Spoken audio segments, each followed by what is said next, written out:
That's right. Welcome back, everybody, to a do not let one loss snowball on you into multiple losses edition of the Always Irish Show. As always, you can find the program on YouTube. Do hit subscribe if you haven't already. Give the video a thumbs up if you approve of the content upon its conclusion. Emails, alwaysIrishND@gmail.com. Twitter, search bar, alwaysirish or at JKZND4. Audio only. Anywhere you want me, you can get me. Always Irish Radio phone number 312-900-8815. Program it in your cellular device. Everybody who joined the first call-in show last night, I appreciate it. It was fantastic. All the commenters on the live stream were great. Every single person that called presented well thought out, well-spoken thoughts. It was fantastic. Thank you to everybody who got in on that. Can't wait for that to grow. I think it could be a great therapy session for all of us. Lord knows we needed one after last week, and I hope we don't need another one after this week. So, here we are. How's everybody doing now that we've had a handful of days to process Cincinnati? How am I doing? Not well. Quite frankly, I refuse to accept this result still, and here's why. Somebody on Twitter responded to one of my angry tweets about the game and where we're at right now and all this stuff, saying, geez, man, I mean, they can't even lose one game and you're all mad? Here's my response. It wasn't the loss per se. It was how the loss occurred that I have an issue with, okay? If we play good, clean, hard-fought football and lose to a more talented team, I can handle that. That's not what this was, and that's my problem. This was very much self-inflicted, okay? And when you say this, people have been saying to me, oh, you're downgrading Cincinnati. Give them some credit. I'm fine. They did what they had to do to win the game. But that doesn't change. We spotted them 17-0, and they only had to gain 4 first downs to get 17 points, okay? 3 turnovers, a muffed kickoff right on the goal line. Give me a break, okay? So much of this was self-inflicted, and that's the part I'm not getting over, and I'm never going to get over, okay? Here's the tricky part of this, though. I'm not over it because I'm a stupid, over-emotional fan and a guy who yells in his basement multiple hours a week. But these players for Notre Dame better be over it more than I am, or this is going to get real rough and real quick. Okay? This week is very unique and will be very, very telling about the leadership and resiliency or lack thereof of this particular Notre Dame squad. Very bad, tough loss at home, surrendered your home win streak, got trolled, and now you get to roll into a night game with a loud crowd in a hostile environment. If not handled correctly, I don't even want to think about what this show is going to be like next week. Okay, you thought since he was bad, you let this thing snowball. Mount John is going to explode, and it ain't going to be pretty, okay? No disrespect to 3-1 Virginia Tech, but this game to me is so much more about Notre Dame and us than it is about Virginia Tech. And I mean that in a way to not be disrespectful to them at the same time. That's just not what I mean, but there's so many internal things that aren't lined up right for Notre Dame. We need to get that right. Us getting right is my focus over worrying about other teams right now where we're at. We need to calm down the chaos on offense especially and recalibrate and get this thing back on the tracks. I just feel this inner uncomfortable chaos and uncertainty, and it's a very awkward feeling in my stomach right now, and I don't like it, and I know it's not good. It's just not a good vibe, and it's making me extremely uncomfortable. So there's a lot of things to consider with all this. Short term, how do we win this week? Versus big picture, there will be time to break down each of those. This week, you just got to put all your focus in doing everything you can to not let one loss become two. And then you got to sit on that through a bye week. So I'm really uncomfortable because I cannot truly trust this football team right now. I don't feel like I could rely on them. Like I know what I'm going to get. And then let's see where that falls in the game. I don't have that trust level right now. And this is mostly an offensive issue. That deep Marcus Freeman defense is growing on me. And I see the light at the end of that tunnel in his vision.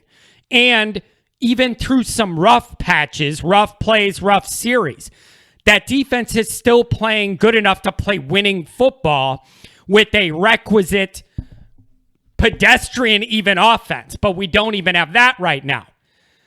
So this scares me entering a game with an already bad offensive line at our place at home and your quarterback issues piled onto that. This is dangerous, and I take nothing for granted going to Plattsburgh. Nothing. Because I can't trust the team. I can't trust my squad. You just tune in and hope for the best every week. There's nothing you can rely on offensively. So let's get into this a little bit. The environment. We all know what's coming. The old rock and roll song and how loud this place gets after last week. The last thing I have any patience for is Notre Dame to start out this game slow. I am absolutely going to lose it. We saw just last week how big of a momentum changer it is early in games when you don't do the right things. Okay? I just have a lot of anxiety. Now, offensively, I don't care what the depth chart says. I don't even care what the statistics say. My eyeballs tell me Pine is the best option to win you a ball game in the near future because of his ability to run and pass. He is the only of the three quarterbacks that can do that right now. And with our offensive line, I think you need that right now. That's my position. However, today, Brian Kelly gave some comments about going into a scary environment and having experience, and he kind of downplayed mobility as being a big of a factor as we all see it. Kelly's comments today sound like a cone start unless Kelly's playing it coy and is going to surprise us all right when the game kicks off. Those comments lean towards cone. If Kelly does this, he better pray it works out this week. That's all I'm saying. That's all I'm saying. If you go with this, it has to work out or things are going to get so bad that I don't even want to think about it.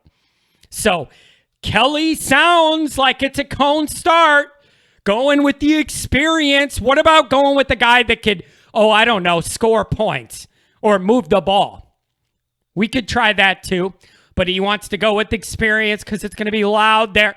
I'm just telling you, if after what we've seen, the whole body of work this year with the line and the quarterbacks, if he goes to cone, it better work out this week. If it doesn't, things are going to get horrible.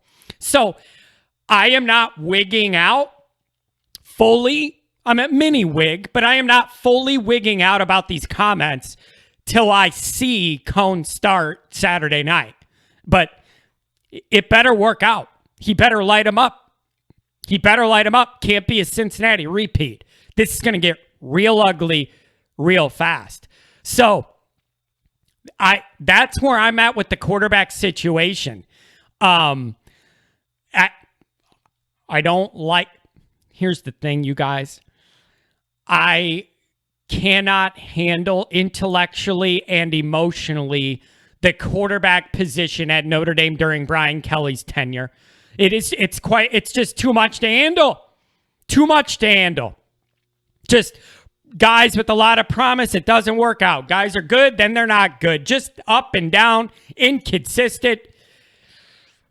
You need to figure something out this week. Win this game, limp into the bye, figure it out. So I'm not stroking out about this yet till I see what happens Saturday. To me, with my eyeballs, Pine gives you the best opportunity to win. And that doesn't necessarily mean that Pine's a better quarterback than Cone. It just means you need what he brings to survive this week. It's a bad spot to be. It's a horrible spot to be where we're at on the offensive side of the ball. Bad. So, do I love this? No, I hate it. I hate the fact that we're in the middle of year 12 and we have no idea what the offense is. We have no idea what it wants to be. We have no idea who's running it. Those can't be year 12 problems. It's unacceptable to be this clueless on offense a dozen years in. I can't handle it. It's offensive. And we're talking about offense, so that makes sense. But really, you can't be where we're at in the middle of a dozen years. No clue about anything. No identity, no rhythm. You don't know who the quarterback is. You can't run the ball at all. It's a horrific place to be. What's going on now is amateur hour, not I've been a head coach 42 years. So I am beyond tired thinking and talking about the Notre Dame quarterback situation under Brian Kelly. Find, recruit, or develop one elite guy you could win because of in a dozen years. Sorry. I need that. So this is a very tricky, anxiety-producing, awful place to be and an awful game to be put in that place. But here we are. I've mentioned this before. I feel that there's too much chaos. My short-term plan would be build an offense around Pine the best you can, working around having no offensive line, hope for the best to get through this week, and then build on that when you get into the bye week even more. Option looks, more screens, quick slants and crossers, whatever it is you have to do that maximizes his skill set and minimizes the need of the offensive line, I'm all for. That would be my short-term plan to win this game and maybe the rest of this season. And it's like I've had people go, John, that's not a great plan. No kidding. I hate that I'm in this position. I don't like this plan either. It shouldn't have to be the plan. But here we are. So people are acting like I'm saying this like it's a good thing. No, I'm trying to find the best of the worst options because that's what's available to us right now. None of these options are good or good enough. And I'm getting agitated having this discussion like it's year one of a new tenure and you're trying to figure out what you have on your roster. So I hate the position we're in. This idea I came up with isn't great, but it's the best of the bad ideas we have. And those are our options to pick from. A statue super senior who made the game-changing play for the other team last week, Buckner, who they're scared to let throw the ball, and Pine, okay? Not a great buffet to choose from. But here we are. Here's the deal. Virginia Tech's defense is much better than last year after undergoing the transition from Foster to Hamilton. They're 11th in scoring D, held down Sam Howell in North Carolina to 10 points in the opener. 14th in sacks, 12th in the country in third down defense. They're good at stopping big plays. That's their D. Solid players featured on all three levels. Only allowed 3 receptions at 30-plus yards and 4 runs of 20 or more so far out of their 4-2-5 D. They are vulnerable a little bit on the back end if you could get a matchup there and then have time to throw the ball. Barno, Garbett are the D linemen to look out for. Hollyfield, good blitzer as a linebacker. He has really good feel and timing, okay, in that middle group. And as a corner, Walker has 3 picks. You need to be aware of which side he's on when you're looking at your matchups. These guys are not pushovers. The Notre Dame staff needs to earn its paychecks this week. Scheme something up that works. Wide receivers, let Colsey and Styles play more. Why not? Nobody other than Avery Davis has really proved that they deserve every snap they get to me in the wide receiving group. Too many drops and problems, okay? So let those young guys play some more. You might be surprised. If Mayer's healthy enough to go, throw the ball to him 30 times, and I'll say it's not enough. Williams and Tyree, it's a damn shame they have no room at all. No room at all.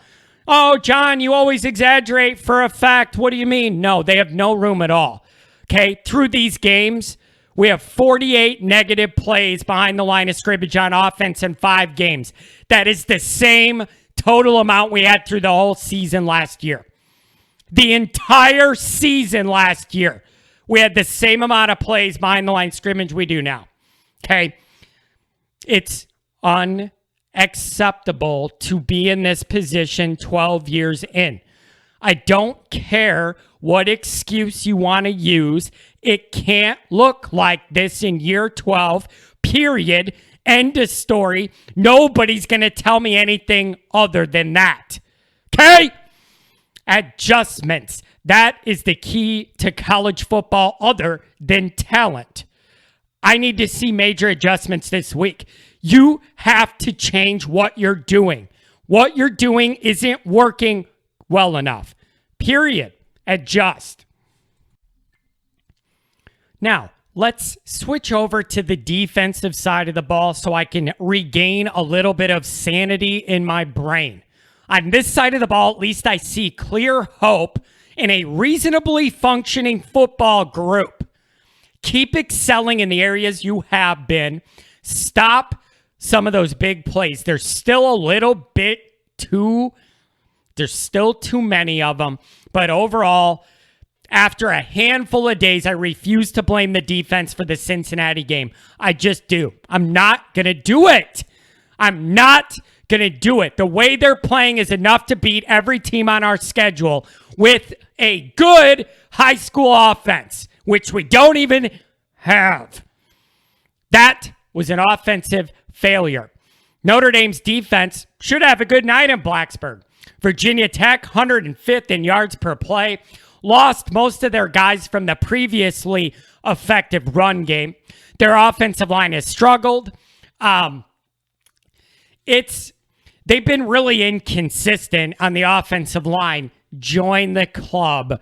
Glad to have some company in that regard. Quarterback Burmeister has struggled. When pressured, he struggles. In the red zone, he struggles. Long passes, he struggles. He struggles in a lot of these situations. Okay? So, they're not great at running, but they still do it 60% of the time. Of the 40% that are pass plays, a quarter of them are behind the line of scrimmage. This kid does not have a big arm. Most of what he does is short and intermediate. Notre Dame should be able to eat with our aggressive penetration. Wide receiver Trey Turner is a dude. His numbers do not reflect it because of their offensive line and quarterback struggles. Again, I can relate a little too much. Be aware of him. Do not let him beat you.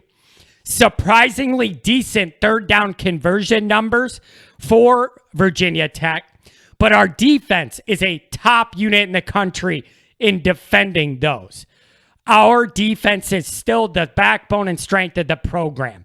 Keep causing pressure. Stop the run. Get off the field on third down. This defense has to make as many game-changing big plays as possible to pick up the slack for the offense. So, the defense is still the backbone. I still respect that. Build off what you've been doing. That's working. But There's a lot of pressure on the defense. They know they have to pick up some of this offensive slack. That's a lot to ask. So we'll see what happens.